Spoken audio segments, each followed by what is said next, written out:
네, 안녕하세요, 여러분. 자, 우리가 살다 보면 사람이 모이는 곳에는 진짜 어딜 가나 갈등이 생기기 마련이죠. 가장 편안해야 할 가정, 매일 출근하는 직장, 심지어는 사랑이 넘쳐야 할 교회 안에서도요. 맞아요. 갈등은 우리가 살아가면서 피할 수 없는 현실입니다. 그렇다면 우리는 이 피곤한 갈등을 어떻게 마주해야 할까요? 오늘 본문은 우리의 이런 얽히고 설킨 모든 관계를 아주 근본적으로 뒤바꿀 정말 놀라운 통찰을 제공해 줍니다. 첫 번째, 갈등을 대하는 우리의 태도입니다. 자, 바로 한번 들어가 볼까요? 사실 우리 삶에서 일어나는 진짜 문제는요, 갈등이 일어났다는 그 사실 자체가 아닙니다. 진짜 중요한 건 그 갈등을 도대체 어떻게 해결하느냐거든요. 우리가 살면서 억울한 일을 딱 당하거나 깊은 상처를 받았을 때 우리 마음속에서는 정말 본능적으로 이런 질문이 욱하고 튀어나옵니다. 아니, 내가 왜 손해를 봐야 하지? 끝까지 내 결백을 밝혀내야 하는 거 아니야? 사실 내 정당한 권리를 찾고 싶은 건 인간이라면 너무나도 자연스럽고 강렬한 본능이잖아요. 그쵸?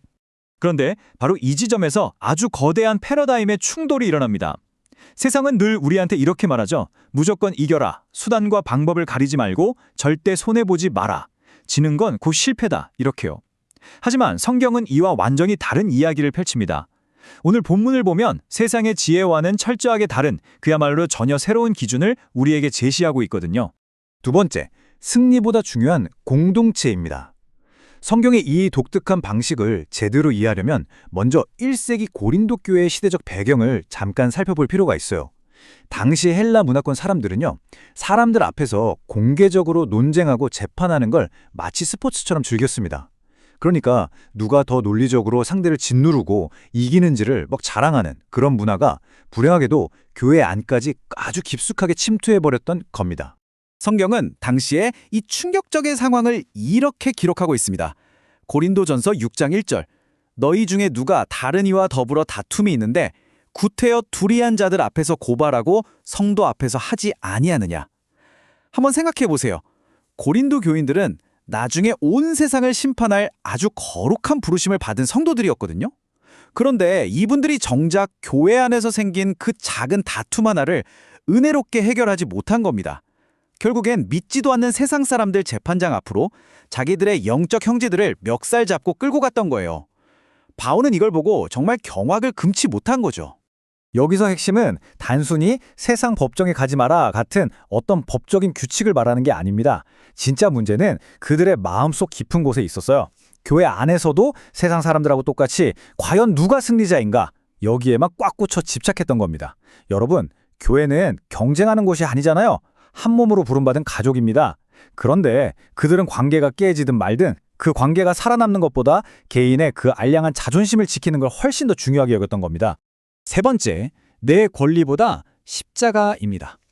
자, 이것은 오늘 본문에서 가장 역설적이고 어려운 부분을 아주 기가 막히게 잘 보여주는데요. 사실 내 자존심을 확 내려놓고 공동체의 평화를 지킨다는 거 말이야 정말 아름답죠. 하지만 이게 내 현실이 되면 진짜 뼈를 깎는 것처럼 아프고 어렵습니다. 그래서 성경은 이걸 단순한 도덕적 권면 수준에서 끝내지 않고 훨씬 더 깊고 본질적인 곳으로 우리를 안내합니다. 성경의 이 말씀을 한번 보세요. 고린도전서 6장 7절. 차라리 불의를 당하는 것이 낫지 아니하며 차라리 속는 것이 낫지 아니하냐. 여러분, 솔직히 세상의 상식으로는 도무지 이해할 수 없는 요구 아닙니까? 차라리 손해를 보라니요. 차라리 그냥 속아 넘어가는 편이 낫다니? 이게 무슨 말이죠? 억울하면 끝까지 싸워서 이기라고 배우는 우리한테 성경은 도대체 왜 스스로 자기 권리를 포기하라고 이렇게 콕 집어 요구하는 걸까요? 그 진짜 이유는 바로 복음의 한가운데에 다름 아닌 십자가가 딱 자리 잡고 있기 때문입니다. 우리 예수님을 한번 생각해 볼까요? 역사상 가장 억울하고 가장 불법적인 재판을 받으셨잖아요. 아무런 죄도 없이 십자가에 못 박히셨습니다. 하지만 예수님은 끝까지 자신의 권리를 방어하거나 스스로를 변호하지 않으셨어요. 왜 그러셨을까요? 맞습니다. 바로 저와 여러분을 살리기 위해서 그 엄청난 사랑 때문에 기꺼이 자신을 내어주셨던 겁니다. 바로 이 지점에서 우리가 아는 진정한 강함에 대한 정의가 완전히 180도 뒤집어집니다. 세상이 말하는 강함은 무조건 끝까지 싸워서 이기는 거잖아요? 하지만 성경이 말하는 진짜 강한 사람은요, 다름 아닌 십자가를 굳게 붙드는 사람입니다. 생각해보면 우리는 이미 도저히 우리 힘으로는 갚을 수도 없는 엄청난 은혜와 용서를 받았잖아요. 그 압도적인 은혜를 알기 때문에 억울한 상황 속에서도 예수님의 마음으로 상대방을 품어낼 수 있는 겁니다. 네 번째, 새 사람으로 살아가기입니다. 자, 이제 오늘 본문의 9절에서 11절 쪽으로 시선을 한번 쓱 옮겨볼게요. 여기서 성경은 단순히 갈등을 해결하는 방법을 넘어서서 우리의 근본적인 정체성 자체가 복음을 통해 어떻게 완전히 새롭게 쓰이는지를 아주 명확하게 설명해 줍니다. 자, 여기서 정말 흥미로운 점은 바로 이 짧은 단어에 숨어 있습니다.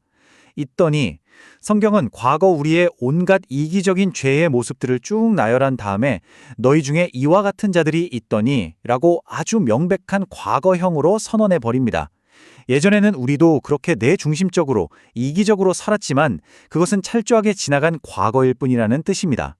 우리의 그 낡고 옛된 자아는 오직 과거에만 머물러 있어야 한다는 거죠.